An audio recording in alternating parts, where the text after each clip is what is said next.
Hey there again, folks. Welcome back to my Let's Play of Ever17, the Out of Infinity. Last time we saw the final events of 2017 again. Saw Takashi die, so the Tsugumi could live, which, as we know, let the kid, Hokuto and Sora be born. And the Takashi from the present time, really Kaburagi. Is it Kaburagi or Kaburagi? Kaburagi, right? Yeah. We're gonna find out in just a minute. But this guy is here, and we're gonna get some answers, I think. That'll be quite the important episode today. Ran over to him and screamed at him. Why would you do something like this? Kaburagi, okay, I had it right the first time. That's me, I know everything now. Kaburagi was silent. He wouldn't even look at me. It was obvious he was the closest person to being responsible for everything happening here. Takashi Kurinari, my father's name. He had used this name to deceive us the whole time. I drew even closer. Say something, don't just stand there. I said say something. Grabbed onto his shirt. 悪いが、俺の口からは何も言えないんだ。 Kaburaki's eyes were wet. He seemed to be thinking deeply about something as he gazed at me. だが、一つだけ教えてやろう。これで終わったと思うなよ。すべてはこれから。そう。これから始まるんだからな。I relaxed my grill. It's not over? My gosh! Kaburaki didn't say anything more and walked away, gazing in the direction of the distant horizon. I stood there, vacantly staring at his back, while it became smaller and smaller. Somebody tapped me on the shoulder. I turned around and Sora was standing right in front of me. This did happen before, because I was thinking the taunt is something that Sora is not actually capable of doing, but that was never explained last time. お待ちしておりました。 What are you doing here? Only this thought didn't reach my lips. There clearly was no RSD on this floating island, but she had just tapped me on the shoulder. Couldn't process the information and stood there gaping in confusion. I reached out to touch Sora's arm absent-mindedly.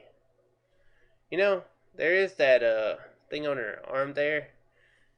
Didn't the doctor from Voyager figure out some way of making himself like be able to go outside the ship or something with it? Maybe that's what happened. Maybe that's what happened. Yeah. Her skin was smooth, its texture slightly elastic and warm to the touch. どうぞこちらへ。 Sora grinned. There was Sora, smiling as always. I felt saved by her smile. I was led by Sora into the forest. A small stone-covered path was overgrown in a deep thicket. The tips of the trees stretched up high, almost entangling one another. Hardly any light squeezed through. There was no breeze here either. The air was wet, and everything felt heavy and stagnant. The small stone path snaked around randomly, and I soon lost all sense of direction as I continued walking. I moved forward along that passage with no exit. For some reason, I didn't say a word to Sora, whose back was in front of me. I walked up beside her and interlaced my fingers in hers. I didn't know why I did that. Was I just curious, or had I wanted a sense of security? Sora looked over at me and smiled. Maybe the reason I grabbed onto her was just because I wanted to see her smile at me. Not long afterward, we finally emerged from the forest. My field of view widened and beyond spread out an area of lush green grass and the rich blue ocean. My line of sight was drawn to the back of someone very familiar to me. He was standing right in the center of the open space, and she was standing with her back to me. And someone else, a woman who looked just like her, they were facing each other and standing still. I braced against the rising... Oh, dang it! Oh, crap. I screwed up. Braced against the rising tide of emotion within me and went to stand over by them.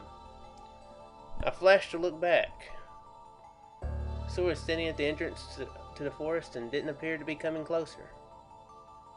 In the center of that area were you, the lady, and I... The other lady. Of course I knew her name. Tanaka, UBC Harukana.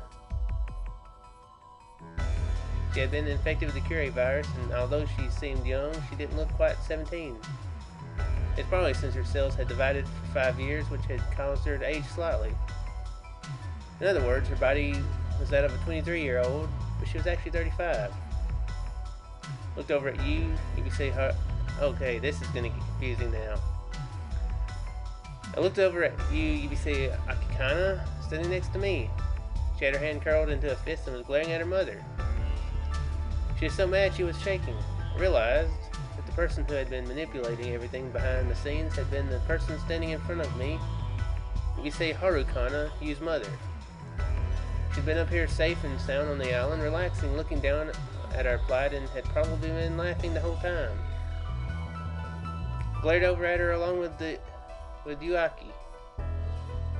Yuhara. You know what? I'm just gonna call them Haru and Aki. Okay. Haru appeared indifferent to our stares and said nonchalantly, 何か質問は？ I laughed without thinking. What the hell kind of thing was that to say? Why? Why would you do something like this? ブリック・ビンケルを発言させるためよ。 What the heck is Blick Winkel? Sake of that question, I want to know. 言わなくても分かってるでしょ。ブリック・ビンケル。それはあなたのこと。 Me, I'm Blick Winkel? ううん。北斗のことじゃないの。北斗の向こう側にいる視点に向かって言ってるのよ。 Perspective. ええ。第三視点。ブリック・ビンケル。北斗の向こう側にいるあなた。そう。今、私のことを見ているあなた。あなた自身のこと。最初から少年とはあなた自身のことだったの。あなたが北斗の視点と重なった時、北斗は記憶を失いあなたになった。だから北斗が記憶喪失になったのは当然のことなの。 So that means that the kid from before Kaburagi was actually Blick Winkel too? あなたには He had amnesia? この世界で過ごした経験がない。あなたにはこの世界の中での歴史がない。記憶がない。あなたは2034年5月1日15時17分初めてこの世界に産声を上げた少年。あなたは私たちの世界の住人ではない。もう一次元高い世界から私たちの世界を見下ろしている。だからあなたには過去や未来のことがわかる。ううん、それだけじゃない。異なった別の歴史の流れさえあなたには手に取るようにわかるはず。少年に予知のようなことができたのはあなたがこの世界の全てを知っていたから。北斗という名前を自分の名前だと思えなかったのも当然のこと。だってあなたの本当の名前は北斗ではないでしょ。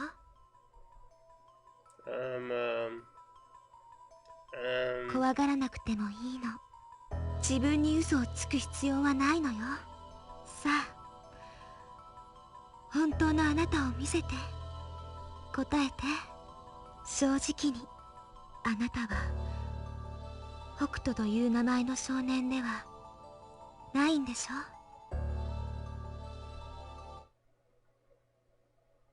Who am I? Who are you? I am Hokuto. Who are you? Who am I? You're Hokuto. I'm not Hokuto. I'm not Hokuto, I am me. I am me. Yes, I remember. I am me. I have watched your world for so long watching. I am but a perspective, an eye that transcends dimensional boundaries. I am Third Eye. I am Blick Winkel. Here's something that I want to point out. Is it supposed to be kind of a joke that Third Eye, Third Eye dealing with eye, and part of the name is Blick? I screwed that up.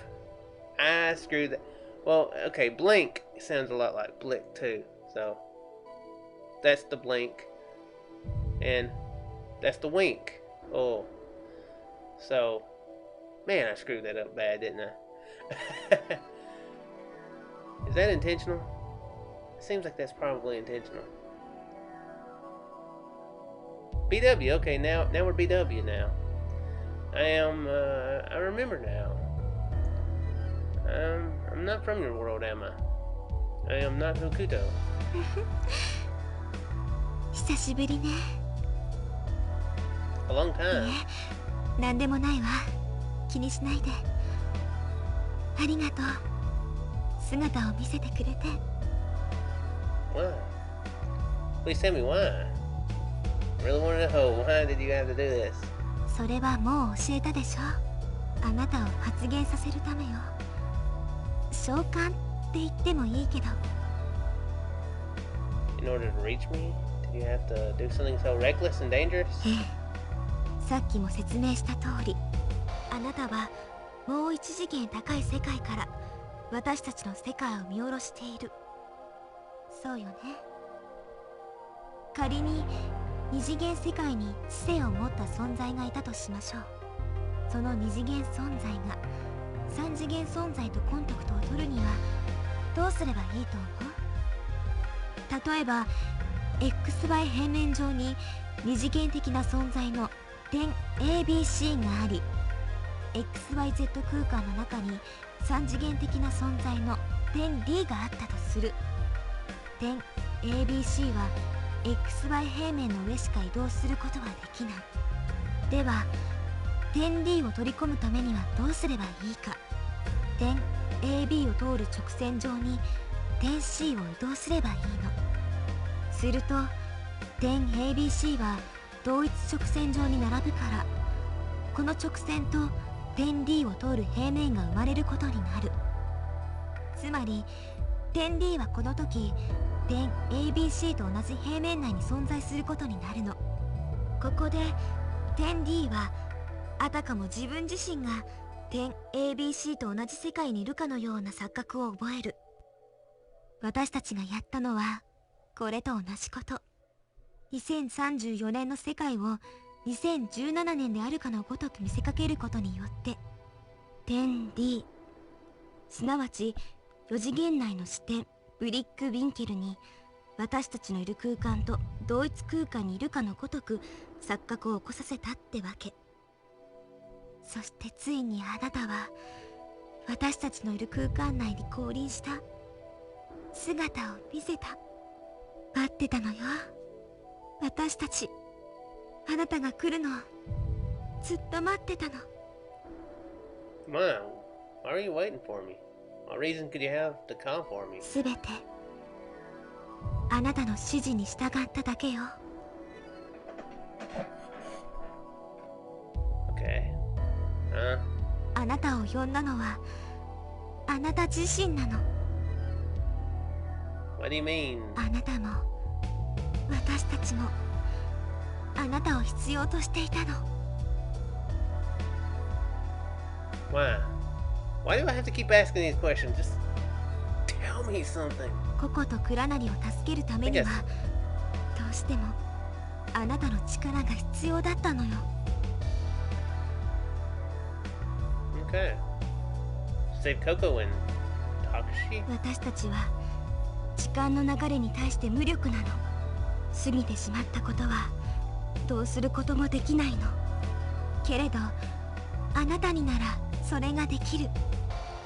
なぜなら4次元存在であるあなたは時間を自由に移動することができるのだから。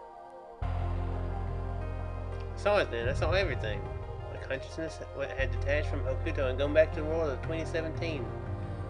Hokuto's feelings and thought hadn't reached me, but our perspectives had overlapped. An observer with no feelings. All I could do was witness events as they passed.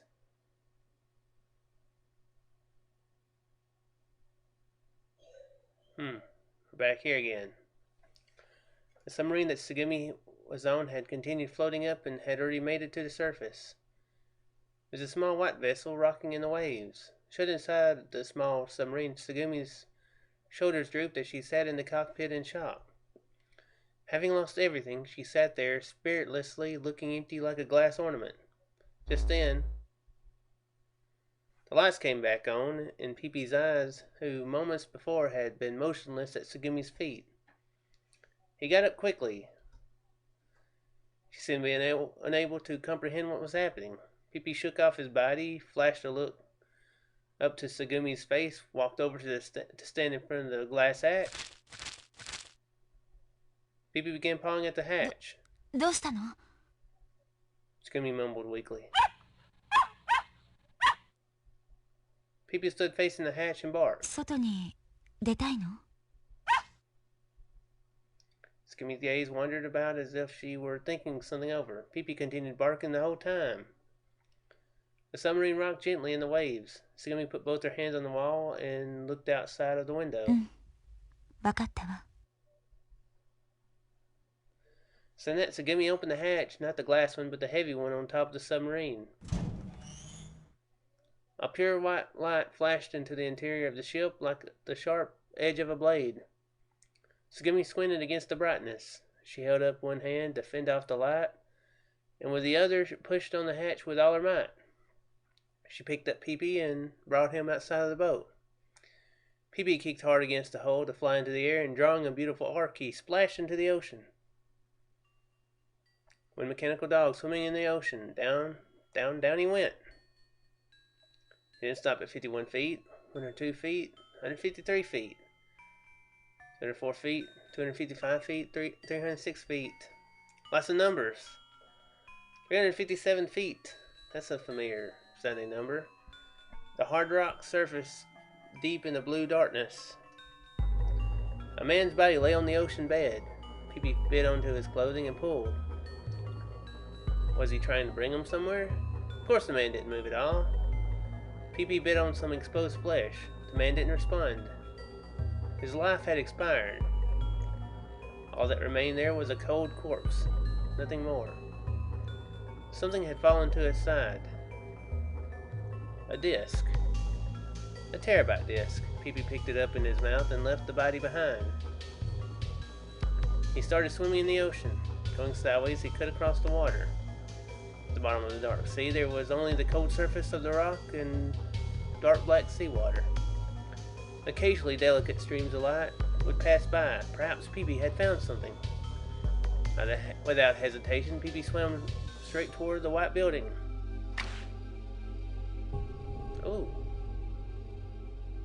Oh yeah, obviously. The face of a single dog broke the surface of the pool. He stuck out his front legs onto the edge and climbed onto the floor. He shook himself off. Small droplets of water flew off in all directions, forming a mist.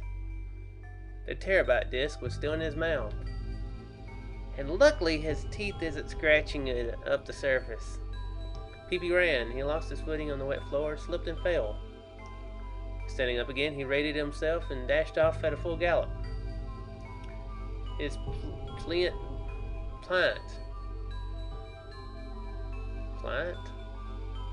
body shot like a coiled spring. Pee-Pee ran down the passages, braking to the right and turning to the left. He was aiming for something. Only her voice could be heard. Pee-Pee barked loudly. The disc fell out of his mouth to spin across the floor with a rattle. Pee-Pee quickly braked with all four legs, turned around to get the disc, and dashed across the floor again.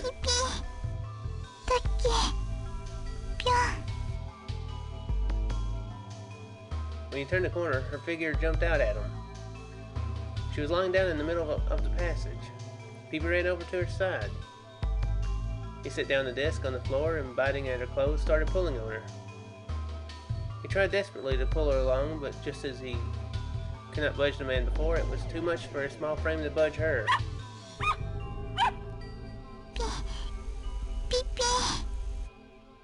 That's not just a normal voice. It sounds like a radio staticky voice. She opened her eyes weakly. Is she... Did I mention this last time? I can't remember. But, perhaps she's somehow a computer AI thing. If, her dad is actually the same researcher who did, Sora. I was thinking that. I can't remember if I mentioned that.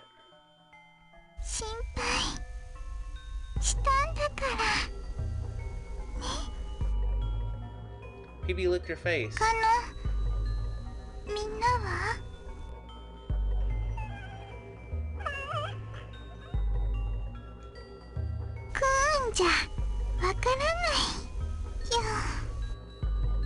Peepy pulled on her clothes and scratched her shoulder, grunting with his effort. Perhaps he realized there was nothing he could do, but Peepy barked frantically.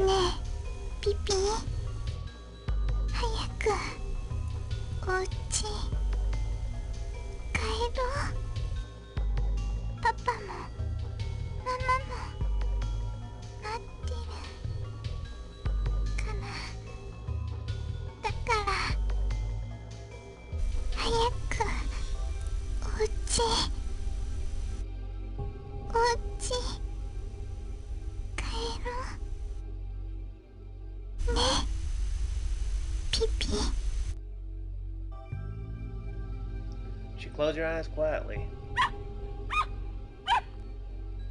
No matter how much he barked at her, she wouldn't open her eyes.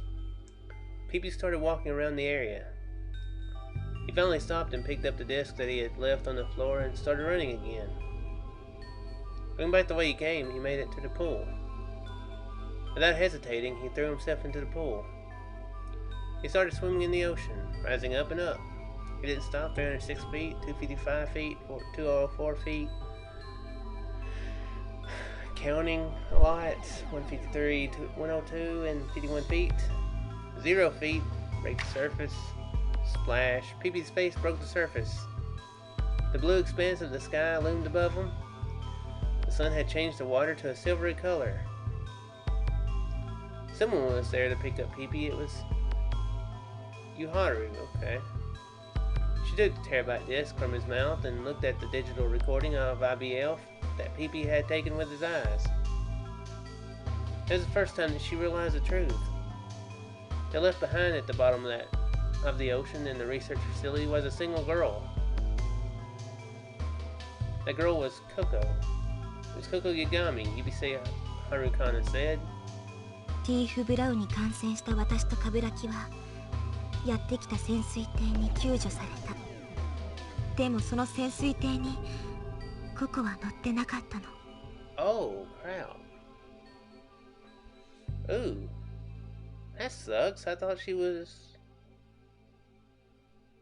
I was wondering why they were saying they needed to save her. So she really was a ghost. その時、私は意識を失ってたから気づかなかったけど、でも後になってから分かったの。ココは eBayF に置き去りにされてしまったんだって。Tsugumi and Takushi didn't notice that she was there? I would have thought that would have been something they would have noticed. I guess they didn't check the pod, so I can't believe it. こちらインゼルヌル管制、応答願います。こちら第3 eBayF 診療室、どうぞ。よかった、そこにいてくれたか。先ほど派遣した特急隊から到着連絡が入った時に君を発見できなかったようなので心配していた。すまない、少し留守にしてたんだ。診療室に残っていた要救助者3名はすでに回収した。現在民間サルベージの潜水艇にて応急処置中だ。Okay, so that explains the the message at the end of each credits about one survivor being left.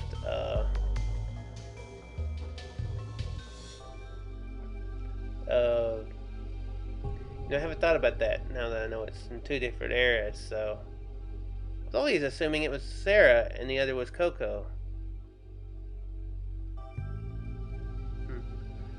Okay. But yeah, I guess it explains why it says one survivor left. As far as 2017, because that would be Coco, since she was never rescued. Okay. みんなは無事なのか？今の段階では何とも言えない。重傷だ。ことは1分1秒を争う。潜水艇は一時緊急浮上して、彼らを海上の病院へと搬送する。わかった。頼んだぞ。The control center said they had rescued the other 3 people in the examination room. So why? その要救助者3名の内訳は私と鏑木とそれから私の父田中陽一のことだったの。I thought he was dead. Why?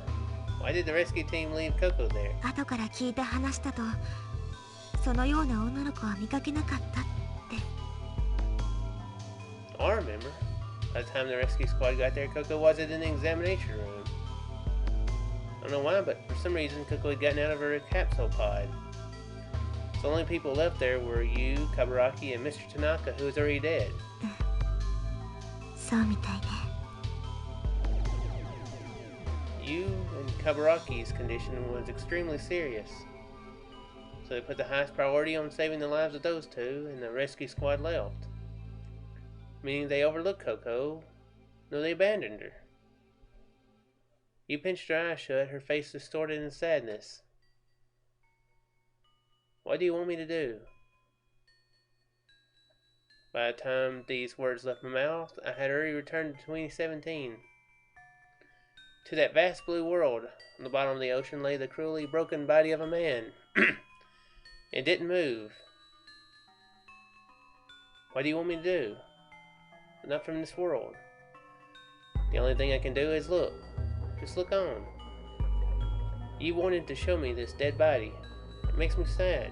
Terribly sad. He had thrown his life away to protect the woman he loved. It was heartbreaking. The body had lost all warmth. I kept staring. Just then,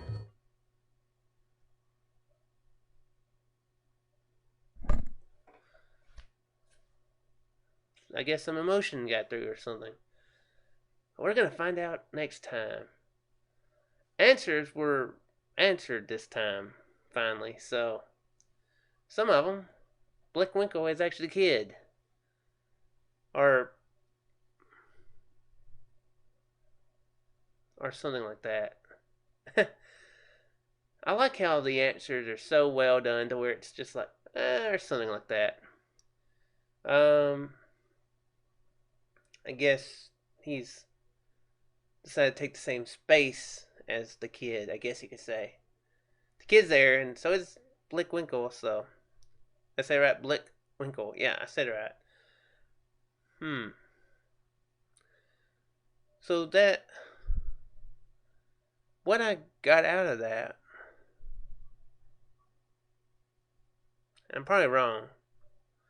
Especially now that it's at this part, but about Pee-Pee suddenly coming to life. I was thinking that Blick Winkel had went back into the past and took over Pee-Pee, so that maybe he was Pee-Pee all along, because he was, like I've said, Pee-Pee's been a rather intelligent dog the whole time, so I don't know if I interpreted that right. Guess I'll find out. That's the way it seemed. Then if he could take over Pee-Pee, then he actually can have control. But yeah, we gotta find out more next time. And even though it said this is just the beginning, I think it really is getting towards the end. So I do hope you folks enjoy this. I shall see you in the next one. Farewell there.